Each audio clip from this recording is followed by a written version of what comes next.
Covert strategies for changing beliefs. In the previous chapter, we talked about how beliefs stick like glue, and you learned some strategies to move people from no to yes. In this chapter, we'll talk more about effective strategies for changing those sticky beliefs. Option attachment. 3 bad things can happen after the sale. One you already know, buyer's remorse. One I showed you, anticipated regret. The one I kept secret, option attachment.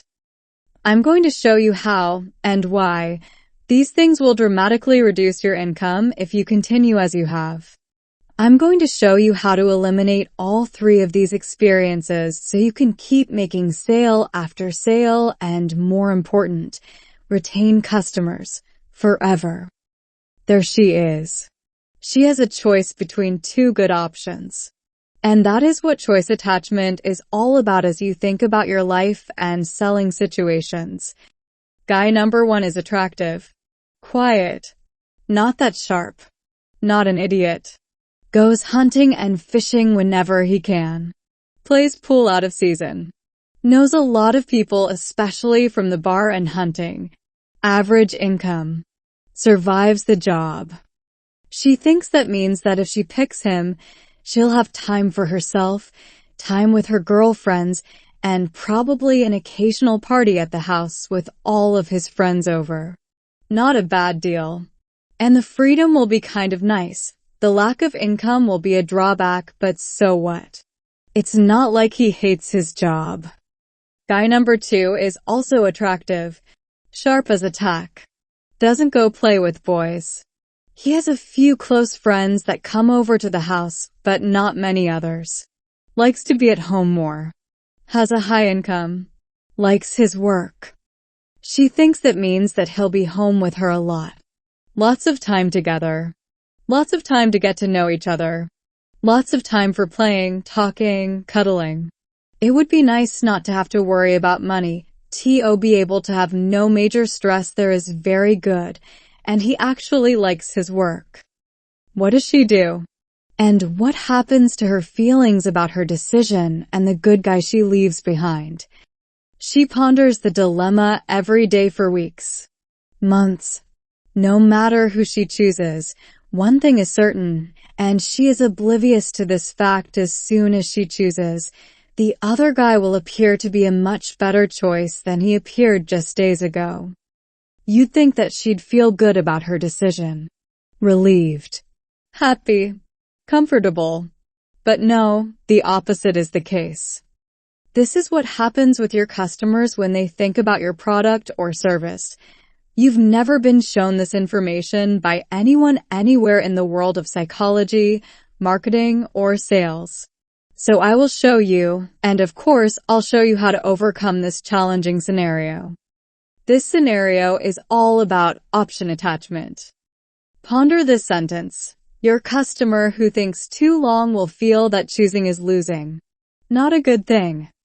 This post-choice option attachment is not the same as buyer's remorse or anticipated regret. Buyer's remorse is regret at having purchased at all.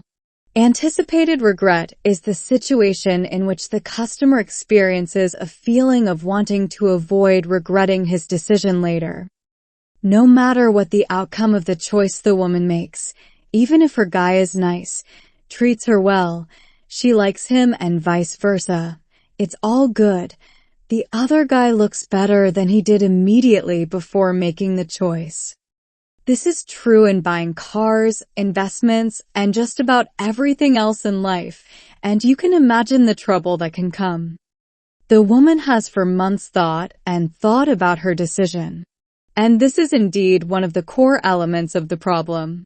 The more someone has possessed something in her mind, imagination, or in real life, an actual external physical experience, the more she will feel disappointed when she realizes she has let that other option go.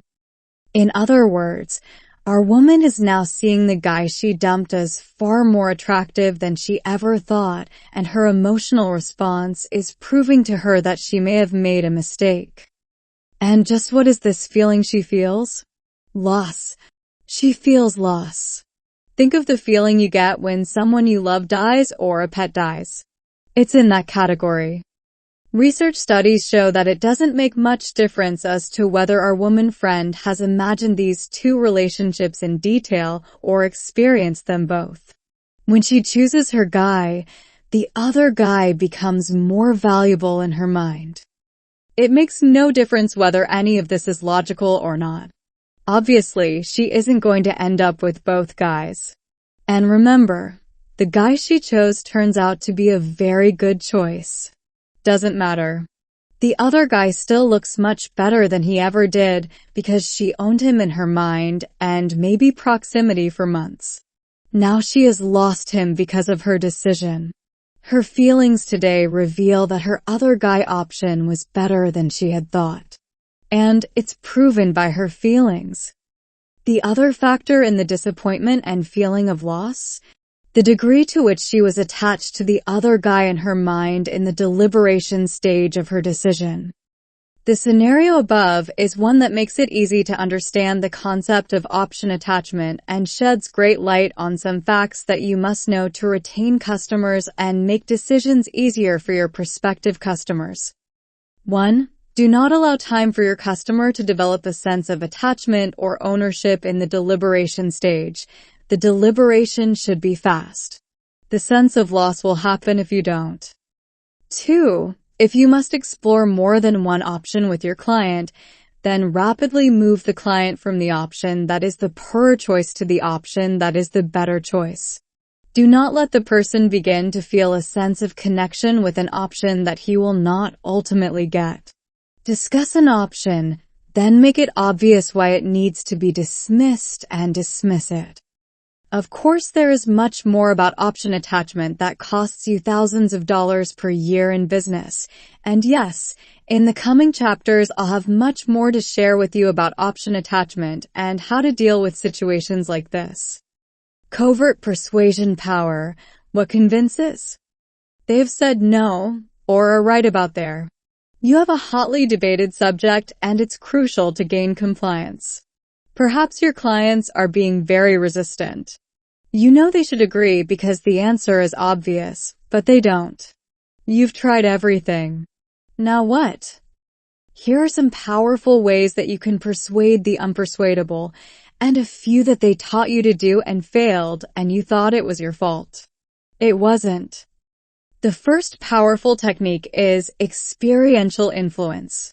If you really want to be persuasive, you have your greatest opportunity when your client experiences what you are selling. This was once known as the puppy-dog close. Take the puppy home, and how could anyone possibly return it? This is why the guy that wanted to sell me a new driveway asked me to help him measure the driveway with his tape measure. Like he doesn't know the size of my driveway.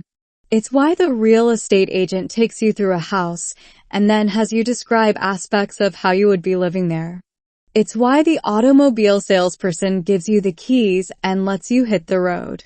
It's why you can use Nero software for 10 days to burn your CDs and then pay. Imaging behavioral scripts.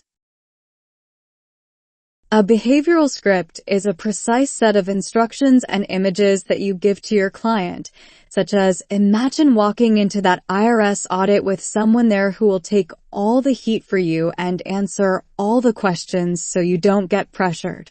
You stay calm. I take the heat.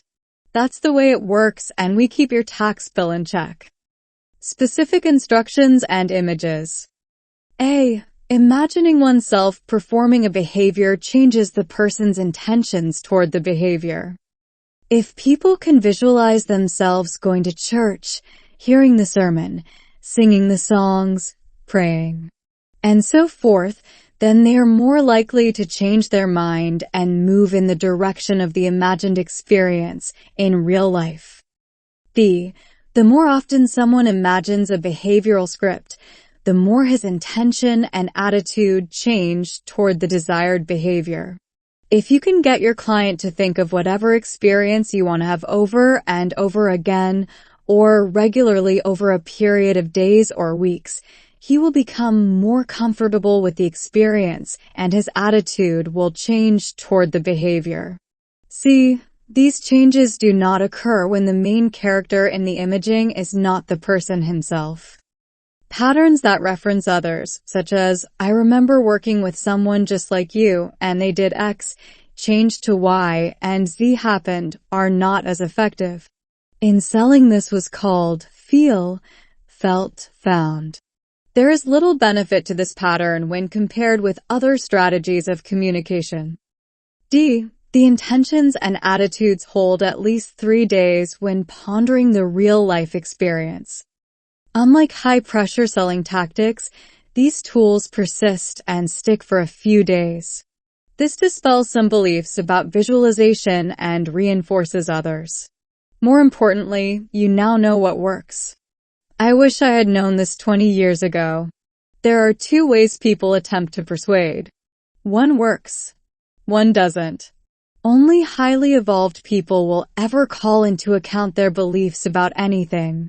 Beliefs about how life is, or how the world is, or how you are all developed, and usually with little or no evidence beyond a single observation or repetition of being told something is so, fairly quickly. To actually think about a belief, or an opinion, an attitude, takes mental work, and therefore people don't want to do it. Persuading an intellectually lazy person to take up mental action is like getting a couch potato to run laps.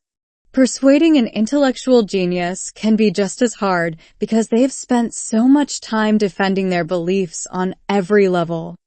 Changing beliefs can be tough. There are a couple of basic methods by which you can try to persuade someone else.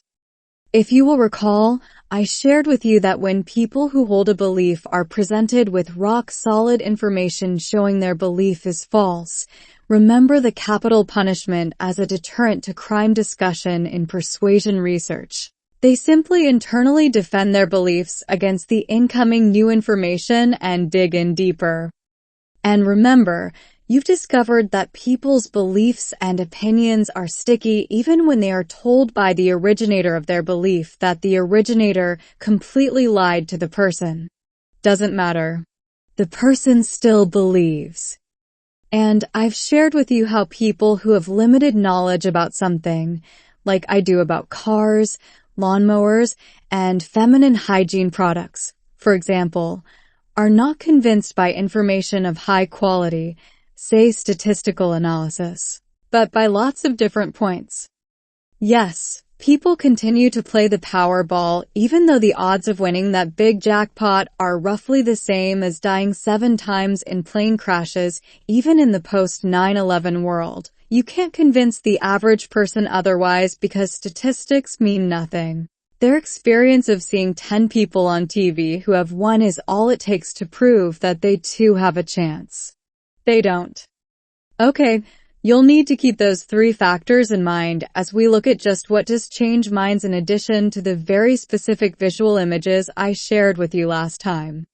When people believe something, they believe it because of some reasons. I saw the $100 million lottery winner on TV. It can happen to me. Maybe they saw the UFO.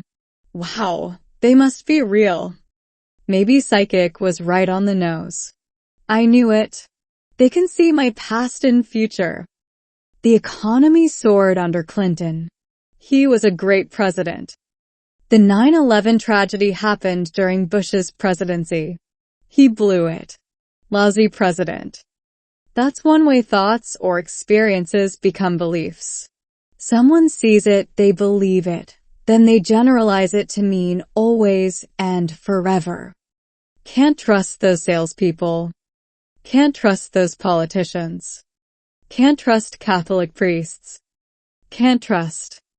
And you're an ex, therefore I don't trust you. How are you going to change that? People see something once and poof, it's true in every case for everyone. It should be becoming obvious that prejudice is, unfortunately, normal to all of us in many areas and aspects of culture because of how beliefs are formed. How are you going to change that?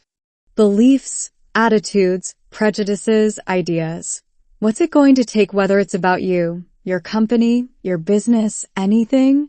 If you can't get a person to accede to the imagination techniques I showed you in Science of Influence, then you are going to have to go to the next level. Causal and non-causal arguments. An argument isn't a fight. An argument is a bunch of ideas clustered together in such a way that they support a point of view. Could be logical or illogical, right or wrong, accurate or inaccurate. It is an argument. Creationism is an argument. Evolution is an argument. They are clusters of ideas, facts that are put together in such a way that they support a viewpoint. Cause is about what makes something happen. It's one of two kinds of arguments that can make all the difference in the world in whether or not you hear yes or no. You're a jerk because you used physical violence. You're a genius because you aced the exam. You're a psychic because you said his mother's name was Mary. You're a healer because you touched that person and he got well. Those are causal statements. Something causes something else. Then there are non-causal arguments. These are arguments that don't have anything to do with cause. Your life is in safe hands when flying. Only 1 in 2 million will die on an airplane this year. 3 times as many women die from heart disease as from breast cancer. People on the East Coast change their residence, on average, every 10 years. People on the West Coast change their residence, on average, every 5 years. Children killed in school shootings are at all-time lows. Those are non-causal arguments. They evaluate what has happened. They often use statistics to support the argument. The argument, I believe in God because I feel Him in me, is a causal argument. Look at all of the rest of the planets in the solar system. There is no life on any of them. There is here. That is a sign that God is working here and is real and present. A non-causal argument. If you want to change a belief in ways other than action and imagination, you will need to know which kind of argument is likely to work. Beliefs can begin to change when something outside of the person triggers new or different representations on the inside of the person. Key, you must get the person to call into question his beliefs and not push a new belief structure onto him. Statistical evidence is almost useless in changing beliefs. People continue to behave and believe in the face of overwhelming evidence to the contrary of their belief when the evidence is non-causal. Statistics, evaluation, and non-causal arguments simply don't cut it in the belief change department. The proof is in the pudding. Study about causal non-causal arguments. AIDS transmission was the subject of some argument and disagreement as recently as a few years ago. People held pretty strong beliefs about how people acquired AIDS and how they didn't. 167 adult participants agreed to participate in a study which would evaluate people's beliefs about AIDS and discover what kind of arguments would change those beliefs. The participants were divided into 4 groups. In one group, each person was given a booklet that detailed specifically how AIDS was not transmitted by casual contact. In the second group, each person was given a booklet that detailed statistically that AIDS is not transmitted by casual contact. In the third group, each person was given a booklet that combined both of the above approaches. In the fourth group, each person was given a self-assessment test that had nothing to do with AIDS. Results? The most effective way to change beliefs was with causal arguments. The second most effective way to change beliefs was the combined method. Least effective, not effective, were non-causal arguments. They didn't work.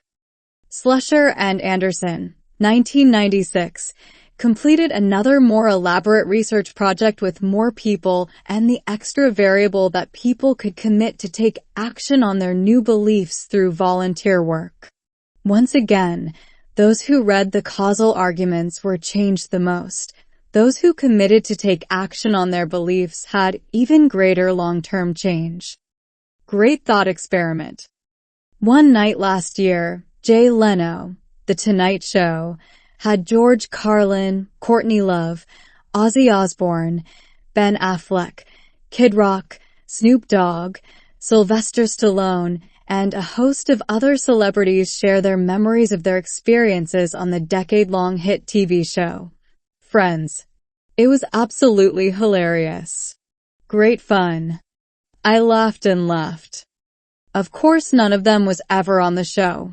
But a decade from now, hundreds of thousands of people who watched The Tonight Show Thursday night will remember one or more of those celebrities' guest spots on the show Friends with crisp and certain clarity.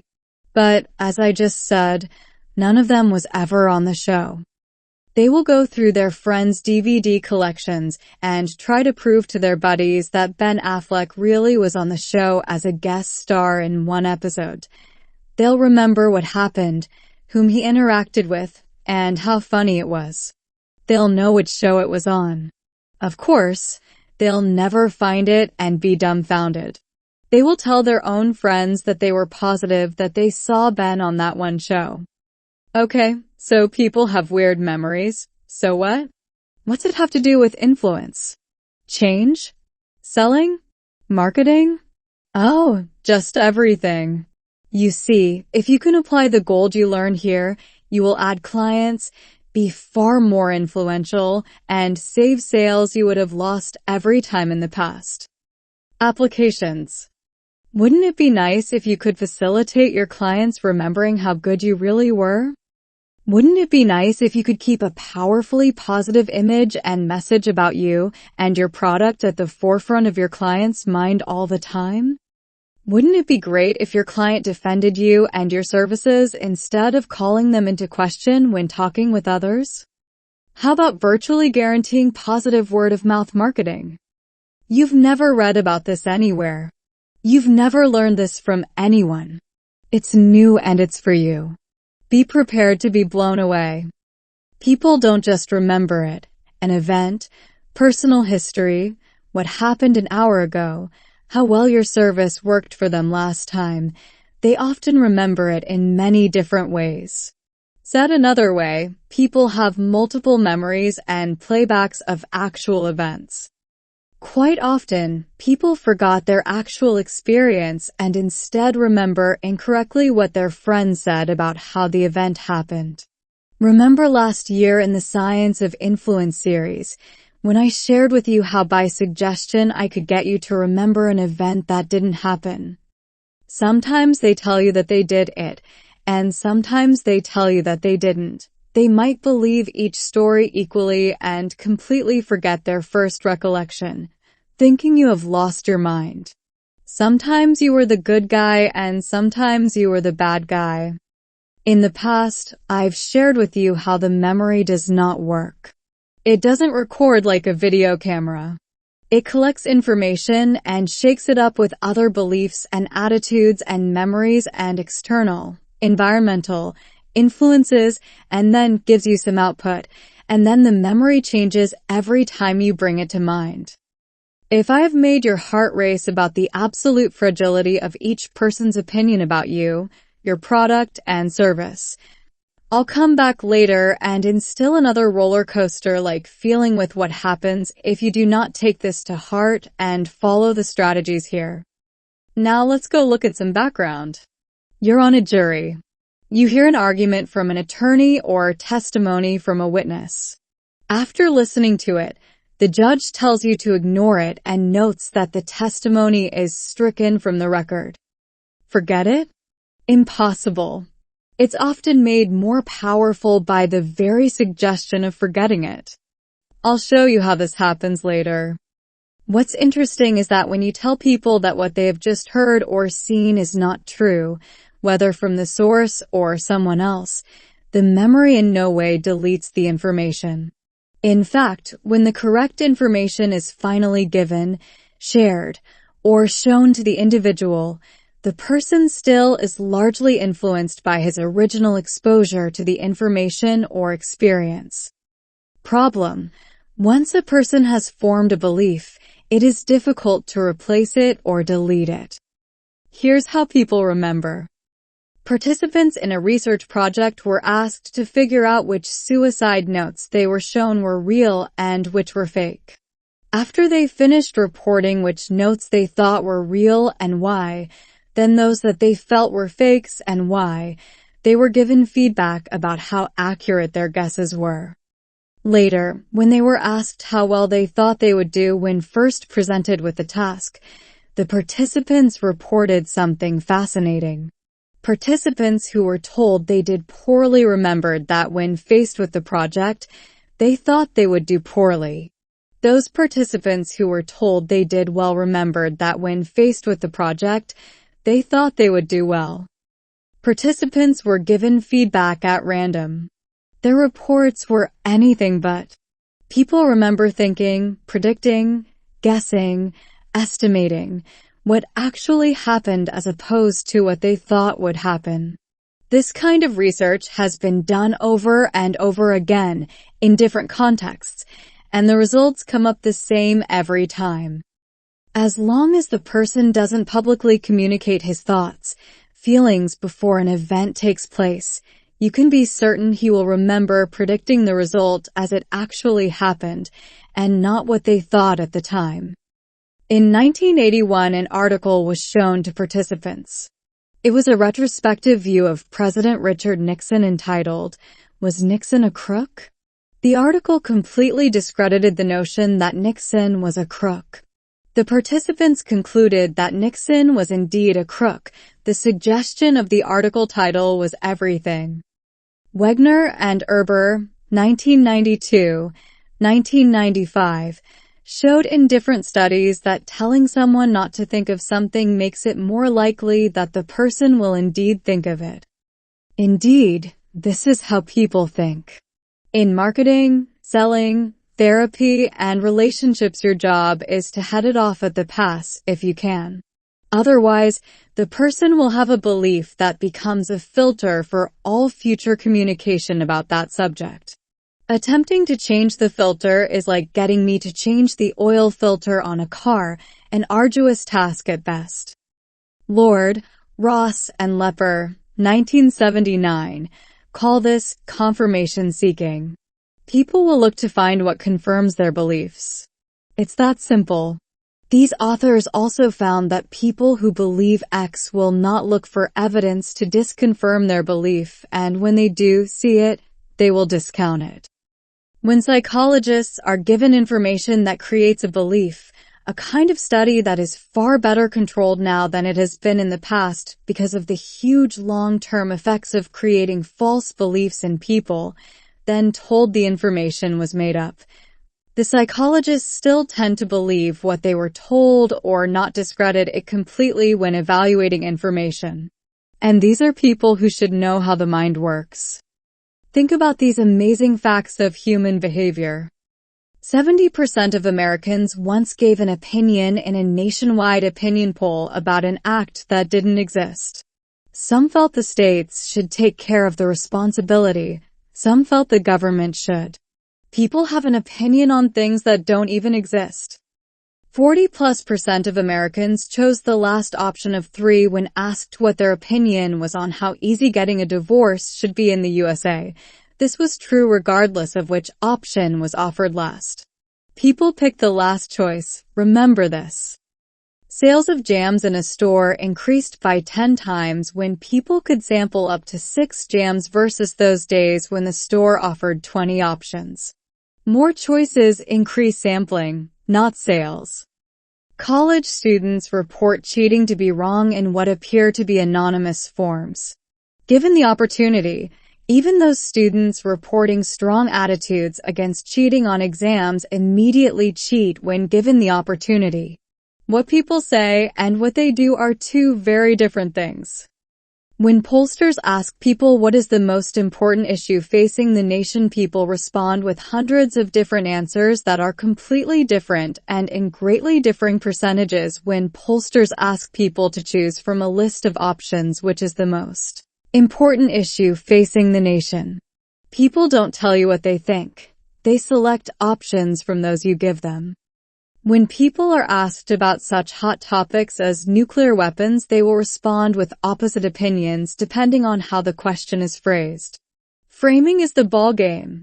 From these and dozens of other valid and reliable studies, we conclude that 1. People's opinions, thoughts, and desires are often molded by the questions they are asked. 2. People's thoughts, opinions, and desires are often created in the moment and have little or no relationship with what they will actually do or what they will believe later. 3. Many people have beliefs about things that are not real, based upon questions about things like non-existent acts of Congress and not knowledge. Key 1. Most people are fairly automatic in their behavior. They see a commercial and because they believe what they see without critical thought, decide what drink to drink, restaurant to eat at, or tax preparer to use, all based upon suggestion. Key 2. Once most people choose something, write something down, say something, whether it makes any sense or not, whether it is in their best interest or not, they tend to stick with that decision, regardless of how that decision was made. Key 3. People don't like cognitive dissonance. Most can't hold two opposing thoughts in their minds, so they simply pick the thought, decision, belief they currently hold and eliminate the rest without further consideration. This is called the law of consistency. The law of consistency states that when an individual announces in writing, or verbally to a lesser degree, that he is taking a position on any issue or point of view, he will strongly tend to defend that belief regardless of its accuracy, even in the face of overwhelming evidence to the contrary. Your client's past decisions and public proclamations dramatically influence their beliefs and attitudes. Once a person has publicly said, "I'll never X," they normally never do. Many people make public statements that they have not thought out that often turn into beliefs and permanent attitudes. The reason is simple. We are taught that our word is our bond. When we say something, you can count on us. Super key. Who sticks with their decisions? A recent research study had subjects make decisions among various choices. Group A was asked to remember their decision. Group B was asked to write their decisions on a magic slate and then pull the sheet up, erasing their decision. Group C was asked to write down their decisions on paper with ink and hand them into the researchers. Which group stuck with their decisions? Right. Group C stuck with their decisions more than 75% of the time. Group B kept their decisions half the time, and Group A tended to change their minds. The lesson is to get your client to write things down as he participates in the sales process.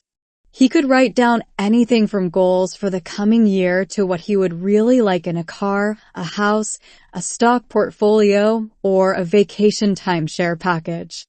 The key is to get a pen in the client's hand and have him write. Never ask for a question which will pin the client down to a permanent no response.